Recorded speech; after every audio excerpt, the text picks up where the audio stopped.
Welcome to our channel spice mix recipes. ముందుగా అందరికీ Christmas శుభాకాంక్షలు. ఇవాళ మనం క్రిస్మస్ స్పెషల్ రెసిపీ ప్లమ్ కేక్‌ని ఎలా తయారు చేసుకోవాలో చూద్దాము. బేకరీ స్టైల్‌లో ప్లమ్ కేక్‌ని ఇంట్లోనే చాలా ఈజీగా ఎలా రెడీ చేసుకోవాలో చూపించేస్తున్నాను. సో, స్కిప్ చేయకుండా వీడియో మొత్తం చూసేయండి. ముందుగా ఒక బౌల్‌లో 200 ఎంఎల్ వరకు ఆరెంజ్ జ్యూస్ వేసుకోవాలి. ఆరెంజ్ జ్యూస్ లేని వాళ్ళు గ్రేప్ జ్యూస్ కూడా యూజ్ చేసుకోవచ్చు. ఇందులో ఎప్పుడు ఎండు ద్రాక్ష వేసుకోవాలి. నేనిక్కడ బ్లాక్ ద్రాక్ష, అలాగే మనం రెగ్యులర్‌గా యూజ్ చేసుకునే కిస్మిస్ కూడా వేసుకున్నాను.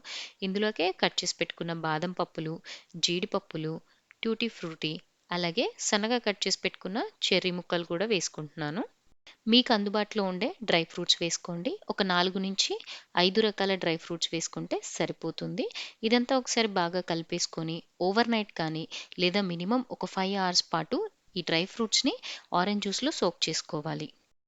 తర్వాత స్టవ్ పైన పాన్ పెట్టుకొని అందులో ఒక 1/4 కప్ వరకు షుగర్ వేసుకొని మనం క్యారమెల్ సిరప్‌ని రెడీ చేసుకోవాలి. మంటని లో ఫ్లేమ్‌లో అలా కొంసేపు వదిలేస్తే మనకి షుగర్ కరిగి ఇలా క్యారమెల్ లాగా అవుతుంది.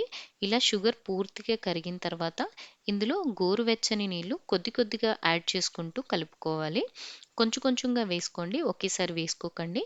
కొద్ది కొద్దిగా వేసి కలుపుకుంటూ లో ఫ్లేమ్‌లోనే మనము ఇలా షుగర్ సిరప్‌ని రెడీ చేసేసుకోవాలి.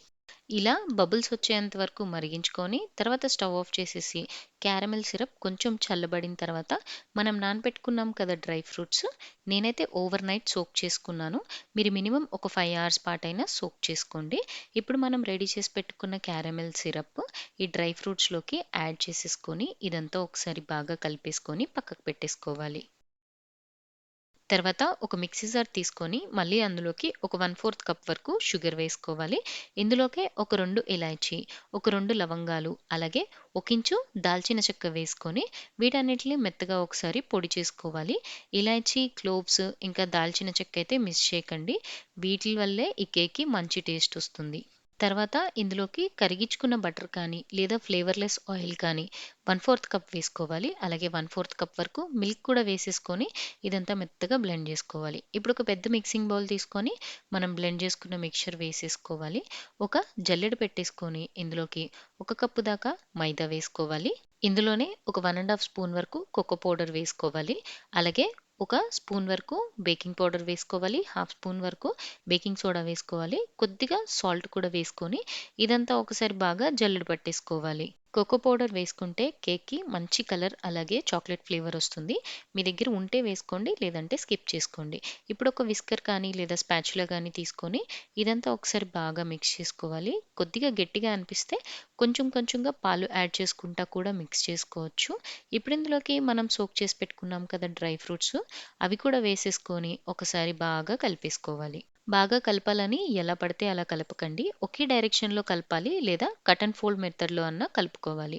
మొత్తానికి ఇలా కలుపుకున్న తర్వాత మన కేక్ బ్యాటర్ అనేది రెడీ అయిపోతుంది. ఇప్పుడు ఒక కేక్ టిన్‌కి కొద్దిగా ఆయిల్ అప్లై చేసుకొని దానిపైన మైదా వేసుకొని డస్ట్ చేసుకోండి. మీ దగ్గర బటర్ పేపర్ ఉంటే బటర్ పేపర్ కూడా వేసుకోవచ్చు. ఇలా మైదా డస్ట్ చేసుకున్న తర్వాత మనం రెడీ చేసి పెట్టుకున్న కేక్ బ్యాటర్ ఉంది కదా! అది వేసేసుకోవాలి. పైన నుంచి కొద్దిగా డ్రై ఫ్రూట్స్ వేసుకొని ఇంక మనం కేక్‌ని బేక్ చేసుకోవడమే. నేనిక్కడ ఓవెన్ కాకుండా నార్మల్‌గా బేక్ చేస్తున్నానండి. ఒక బౌల్ తీసుకొని దాన్ని ఒక 5 మినిట్స్ ప్రీహీట్ చేసుకోండి. ఆ తర్వాత కేక్ టిన్‌ని 1, 2 టైమ్స్ ట్యాప్ చేసుకొని ఈ బౌల్‌లో పెట్టేసి మూత పెట్టేసి బేక్ చేసుకోవడమే. మీడియం ఫ్లేమ్‌లో ఒక 20 మినిట్స్ తర్వాత బేక్ చేసుకున్న తర్వాత కేక్ ఇలా సగం బేక్ అవుతుంది. ఇప్పుడు మనం మళ్ళీ పైన నుంచి ఇలా డ్రై ఫ్రూట్స్ ఇంకా కొద్దిగా టూటీ ఫ్రూటీ వేసేసుకోవచ్చు.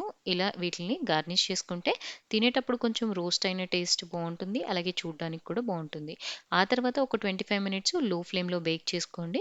ఇప్పుడు చెక్ చేసుకుందాము. ఇలా ఒక నైఫ్ కానీ, టూత్ పిక్ కానీ ఇన్సర్ట్ చేస్తే మనకి క్లీన్‌గా రావాలండి. ఇలా వచ్చిందంటే మనకి కేక్ రెడీ అయిపోయినట్టు. పూర్తిగా చల్లారిన తర్వాత కేక్‌ని డీమోల్డ్ చేసుకొని ఒక ప్లేట్‌లోకి తీసేసుకోవడమే. వీటిల్ని పైన చెర్రీస్‌తో సర్వ్ చేసుకొని ఎంజాయ్ చేయడమే. చూసారు కదా! క్రిస్మస్ స్పెషల్ ప్లమ్ కేక్ ఎలా తయారు చేసుకోవాలో. దీన్ని మీరు కూడా ట్రై చేసి టేస్ట్ చేయండి. వీడియో నచ్చిందా? ఛానల్‌కి సబ్స్క్రైబ్ చేసుకోండి.